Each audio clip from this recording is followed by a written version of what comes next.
Hashtag your entire life as an ancient human. The reality. Right now, there's a version of you living in a cave somewhere, and that version of you just woke up because a predator made a sound outside. Not because an alarm went off, not because you have somewhere to be in 20 minutes, because something might eat you today. Welcome back, and if you haven't already, hit subscribe because what I'm about to walk you through is going to completely reshape how you see your own life. Most of us think we understand what ancient human life was like. We imagine some caveman grunting, dragging a woman by her hair, hitting things with rocks. But here's what we're actually going to do. We're going to live an entire day as an ancient human, from the moment you open your eyes to the moment you close them again. And we're going to do it realistically, not the Hollywood version, the actual version. Your eyes open right now. It's still dark outside your cave, but not completely dark. There's that grey light that comes just before sunrise. And before your brain even fully processes that you're awake, your nervous system is already running calculations. Did that sound come from inside the cave or outside? How many breaths ago did I hear it? And here's the thing that separates this moment from yours. You don't have the luxury of rolling over. You don't have the option of ignoring it and going back to sleep. You're already moving toward the mouth of the cave slowly because sound travels. Your hand finds a sharp piece of stone you prepared yesterday.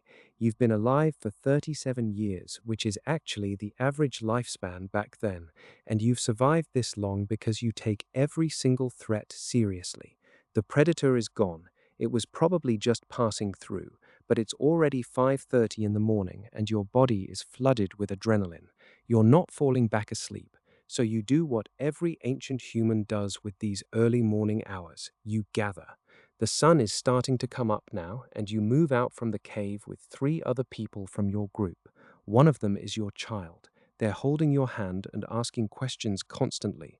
Not annoying questions, questions about which plants are safe and which will kill you, because this child's survival depends on knowing the difference.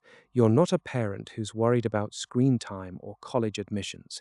You're teaching your kid how not to die. By 9 in the morning, you've collected enough roots and berries to feed your group for the next 2 days. Your hands are dirty. Your clothes, which are literally just animal skins wrapped around your body, are covered in dust and plant residue. And here's what nobody tells you about ancient life. It's boring. Not in a relaxing way, in an exhausting way. You're not hunting right now because it's the wrong time of day. So you're doing what humans spent most of their time doing, existing, sitting near your group, watching, listening, occasionally talking about where the animals have been moving or if the water source is still clean. There's no entertainment. No one is telling you jokes you haven't heard before. There's no music except for what you and your group create together. And it's not good music because nobody's been doing this for thousands of years yet. By midday, someone in your group injured their leg 3 days ago. It's getting worse, not better, and everyone knows what that probably means, but nobody says it out loud yet. There's a kind of quiet desperation that runs through your group when one of you is dying and there's nothing anyone can do about it. The afternoon comes and some of the men from your group decide to hunt. You're one of them, and you spend the next 4 hours walking through open land looking for tracks. You find some, they're days old. You keep walking anyway because you have to eat tonight. By the time the sun is starting to set, you've found absolutely nothing. You're walking back to your cave empty-handed, and your brain is already running calculations again. How much food do you have left? How many days can your group survive on what you gathered this morning? The injured person in your group needs help that you can't provide. Winter is coming. You can feel it in the way the sun sits lower on the horizon, and you have zero control over any of it. You get back to the cave as the sun is disappearing completely.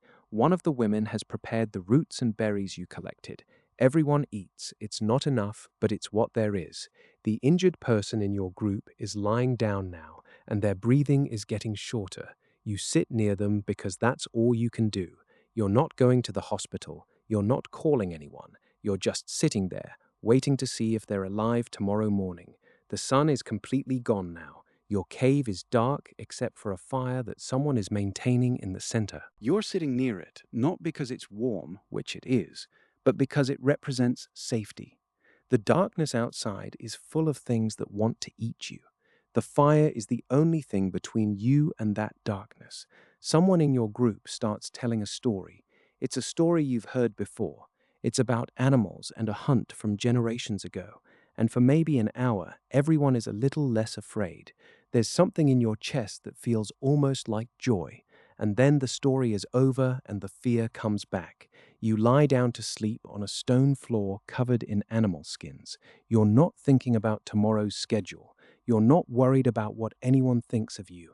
You're not replaying embarrassing moments from 6 years ago because you might not be alive in 6 years. You're thinking about one thing, whether you're going to wake up. And the thing is, you probably will. Most of us did. We survived. We thrived even. We built civilizations and wrote books and invented technology that lets you watch this right now.